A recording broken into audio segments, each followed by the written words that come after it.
तो आज जो है एक विशेष पर्व है, विशेष दिन है, जिसकी प्रतीक्षा 500 वर्षों से हम लोग कर रहे थे। जिस राम की पूजा होती है, उस राम के स्थान पर जो मंदिर बना हुआ था, आक्रांता बाबर आया। बाबर मुसलमान था और चूंकि उनका धर्म ही कहता है कि सबको मुसलमान बनाओ, तो उन्होंने क्या किया कि हमारे जो आदर्श जगह रहे, जिनकी हम उपासना करते रहे, उस मंदिर को तोड़ दिया और उस पर मस्जिद बना दिया। शक्ति थी उनके पास में, लेकिन उस समय के बहुत से राजा महाराजा हिंदुओं ने प्रतिकार किया, लड़ाइयां हुई। ठीक आंकड़ा तो नहीं है, लेकिन कहते 3.5 लाख व्यक्ति उसमें कटे हैं, मरे हैं इसमें। मतलब अपने को बलिदान कर दिए, उस स्थान को बचाने के लिए लड़ाई लड़ते रहे। लेकिन चूंकि वो राजा थे, शक्ति थी, और हिंदुओं में क्या है कि जात पात में बटे हुए हैं, ये अमुक जात है, अमुक जात है, ये अमुक राजा है, आपस में ईर्ष्या द्वेष। इसी के चलते भारत बस कमजोर हुआ, भारत परतंत्र हुआ। हमारे आराध्य देव के स्थान पर, राम के स्थान पे, जहां भगवान राम की पूजा होती है, वहां पर मस्जिद बन गया। जहां भगवान कृष्ण जन्म लिए, वहां पर मस्जिद बन गया।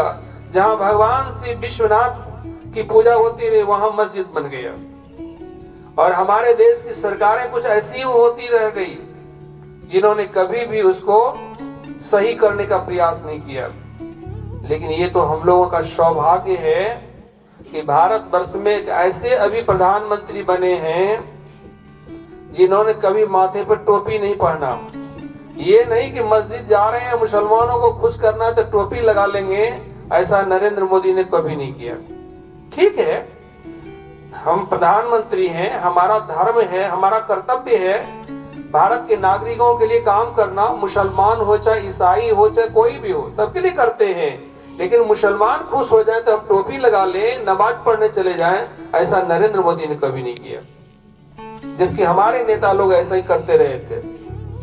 तो आज प्राण प्रतिष्ठा हो गया, और इस प्राण प्रतिष्ठा के लिए जो विधान था, पंडितों का जो कहना था कि अमुक समय ही प्राण प्रतिष्ठा होनी चाहिए, और प्राण प्रतिष्ठा के लिए जो आगे बढ़ के काम करेंगे उनको 9 दिनों तक या 11 दिनों तक, शायद है 11 दिनों तक नारियल पानी पी के सिर्फ रहना है। तो हमारे प्रधानमंत्री 11 दिनों तक फल नहीं खाए हैं, रोटी नहीं खाए, चावल नहीं खाए, सब्जी नहीं खाए, क्या खाए तो सिर्फ नारियल पानी।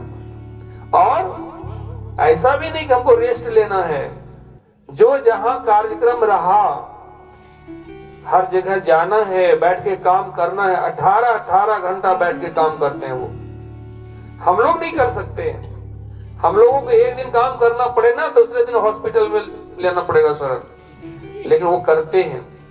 कभी रेस्ट नहीं लेते हैं, कभी छुट्टी नहीं लेते हैं, कभी बीमार नहीं पड़ते हैं। अब सोचिए, उनका उम्र शायद 71-72 साल लगभग हो रहा है। उस अवस्था में एक भी दिन रेस्ट नहीं, और एक भी दिन वेस्ट नहीं होता, बर्बाद नहीं होता उनका। अमेरिका गए, वहां उस समय नवरात्र चल रहा था, सिर्फ नींबू पानी पीते थे और काम करते थे। जब वहां के राष्ट्रपति ने बहुत आग्रह किया कुछ खाने के लिए, तो बस पानी पी लिए, नींबू पानी पी लिए, इससे अधिक नहीं। तो ये बड़े सौभाग्य की बात है कि ऐसे प्रधानमंत्री, भारत के यशस्वी प्रधानमंत्री हमारे श्रद्धेय नरेंद्र मोदी के द्वारा भगवान राम के मंदिर में भगवान राम की प्राण प्रतिष्ठा हुई, पूरे विधि विधान के साथ में। पूरे भारत में ही नहीं, पूरे विश्व में अभी लोगों में एक अच्छा उत्साह पैदा हो गया है। जहां जहां भी हिंदू हैं या हिंदू के धर्म को मानने वाले लोग हो गए, वहां पर एक पर्व सा रूप ले लिया है। चाहे अमेरिका हो, चाहे कनाडा हो, चाहे इंग्लैंड हो, चाहे और कोई राष्ट्र हो,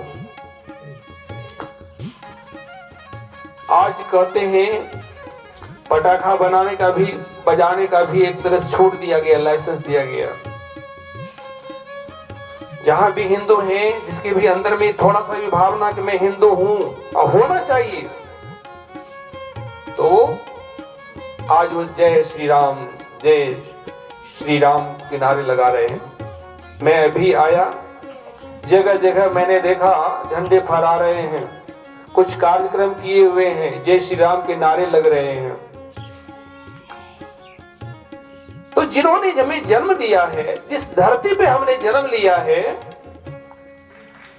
उसका बहुत बड़ा हमारे पर ऋण है।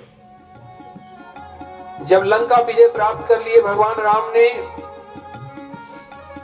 तो माता कैकेयी ने जो वरदान मांगा था कि 14 वर्ष तक वनवास, इसलिए राम लंका तो नहीं गए। लंका के वैभव का जब वर्णन किया गया तो भगवान राम ने